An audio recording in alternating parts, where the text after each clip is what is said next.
Məktəb daxili qiymətləndirmə 3 cür olur.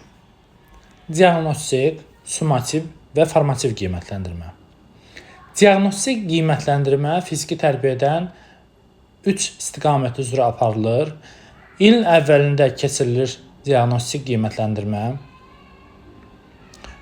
Birinci istiqamət şagirdlərin fiziki göstəriciləridir. Fiziki göstəricilər daxildir: boy, çəki, boy-çəki indeksi. İkinci, funksional göstəriciləri.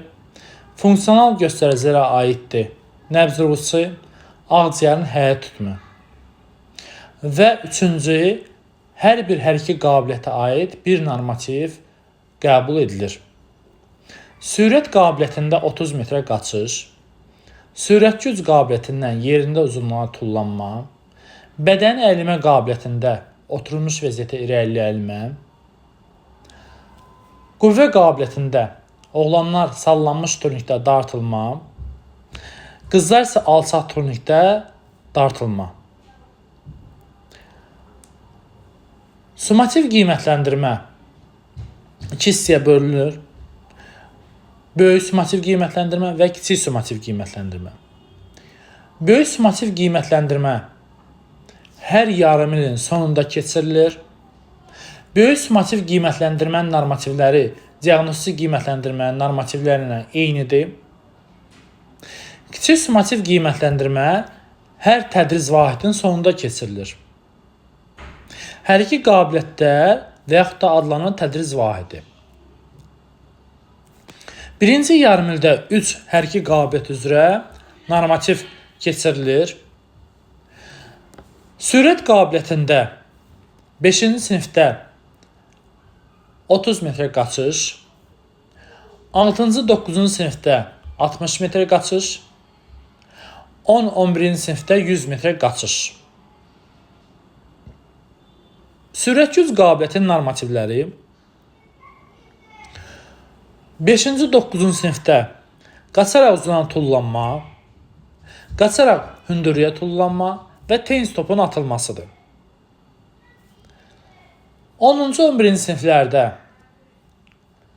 yenə qaçaraq uzanan tullanma, qaçaraq hündürlüyə tullanma, qumbara atılması və yadro itələməsidir. Bədən elmə qabiliyyətində oturmuş vəziyyəti irəliləyilmədir, körpü vəziyyəti, duruş vəziyyəti irəliləyilmə, gimnastik ağacının arxaya aparılmasıdır. Bu birinci yarımilin normativləridir. İkinci yarımildə qüvvə qabiliyyətin normativləri hansıdır? Qüvvə qabiliyyətində qızlarda fərqli olaraq oğlanlardan alçaq turnikdə sallanmış vəziyyətdə dartılmasıdır. Oğlanlarda hündür turnikdə dartılmasıdır. Əllər skamyada qolların bükülüb açılması qızlarda, oğlanlar əllər dayaqda qolların bükülüb açılmasıdır. Gövdənin bükülüb açılması həm qızlarda, həm oğlanlarda eynidir. Əllər dayaqda bir aya sonra oturub qalxmaq, kanata dırmanma, bunlar qüvvə qabiliyyətinin normativləridir. Çevişir qabiliyyətinin normativləri: basketbol topunun səbətə atılması, voleybol topunun ötürülməsi, futbol topunun qapıya vurulması və handbol topun qapıya atılmasıdır. Dözümlü qabiliyyətin normativləri 5-ci sinifdə 1000 metr qaçış, 6-cı 9-cu sinifdə 1500 metr qaçış, 10-cu 11-ci sinifdə 2000 metr cross qaçışıdır. Bu summativ qiymətləndirmədir. Kiçik summativ qiymətləndirmə tədris vahidlər üzrədir. Amma formativ qiymətləndirmə nədir? Formativ qiymətləndirmə gündəlik qiymətləndirmədir. Və gündəlik qiymətləndirmədə şagirdin gündəliyinə sözlərlə qeyd olunur.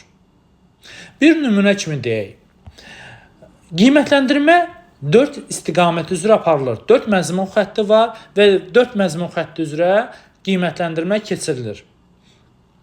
Formativ qiymətləndirmədə bir nümunə kimi deyə bilərik.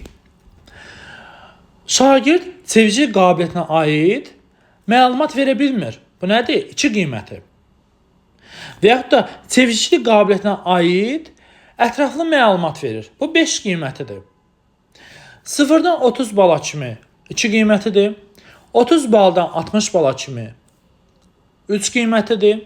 60-dan 80 bala kimi 4 qiyməti, 80-dən 100 bala kimi 5 qiymətidir. Əgər 30 nöqtə mində 1-dirsə, deməli 3 qiymət yazılır. Və yaxud da 80 nöqtə mində 1-dirsə, 5 qiymət yazılır.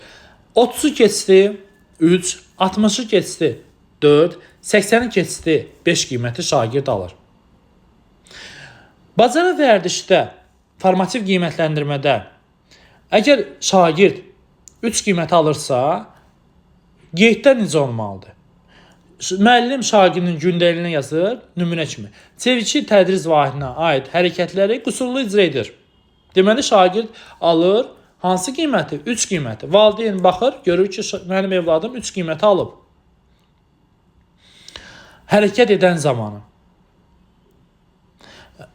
Şagirdin mənəvi realıq xüsusiyyətlərin formalaşmasında özün əgər 4 qiyməti alıbsa, 60-80 bal alırsa, onda yazılır, belə yazılır.